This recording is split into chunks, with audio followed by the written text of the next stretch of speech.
सच्चे समर्पण और आदर्शों के साथ आप आत्मा के गहरे रहस्यों को खोज सकते हैं।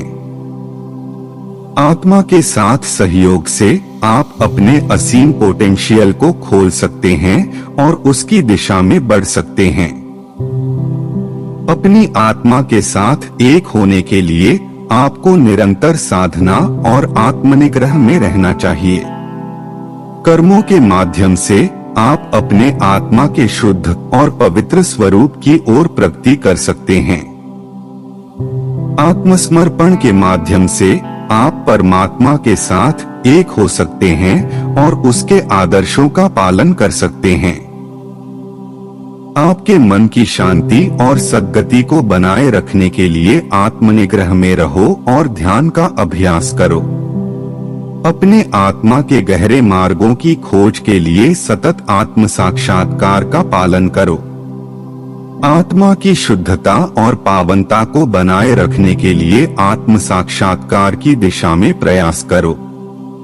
आपके आत्मसमर्पण से आप अपने आदर्शों की ओर आगे बढ़ सकते हैं और आत्मा की महत्वपूर्णता को समझ सकते हैं। भगवान श्री कृष्ण की शिक्षाएं हमें स्वयं के प्रति उत्कृष्ट संवाद, समर्पण और आत्मा की गहराइयों को समझने की प्रेरणा देती हैं। यह उपदेश हमें अपने आत्मा की महत्वपूर्णता को पहचानने और उसके मार्ग में आगे बढ़ने में मदद करते हैं। आपके मन की शुद्धि और शांति के लिए आत्मसमर्पण का पालन करो, क्योंकि आत्मा ही आपके चिंतन के केंद्र होती है। आत्मा की पहचान के लिए आपको अपने मन को शुद्ध करने के लिए समय समय पर ध्यान का पालन करना चाहिए। कर्म करते समय भी आपको आत्मा की साक्षात्कार की दिशा में निरंतर ध्यान रखना चाहिए। आत्मा की महत्वपूर्णता को समझते हुए आप अपने जीवन के हर क्षण में आत्मा के साथ सहयोग कर सकते हैं। आत्मा के साथ एकता के माध्यम से आप अपने जीवन के कार्यों में सच्चे स्वरूप की पहचान कर सकते हैं।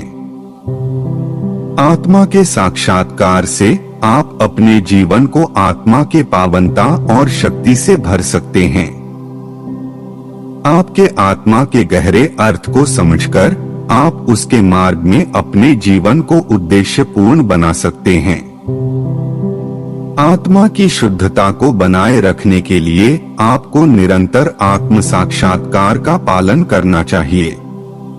आत्मा की अद्वितीयता के प्रति सच्चे समर्पण के साथ आप अपने जीवन को शांति और सुख में बदल सकते हैं। आपके आत्मसमर्पण के माध्यम से आप अपने आदर्शों की ओर आगे बढ़ सकते हैं और आत्मा की महत्वपूर्णता को समझ सकते हैं। भगवान श्री कृष्ण की उपदेशों से हमें आत्मा की पहचान, स्वयं के साथ सहयोग और आत्म साक्षात्कार की महत्वपूर्णता का आदर्श मिलता है।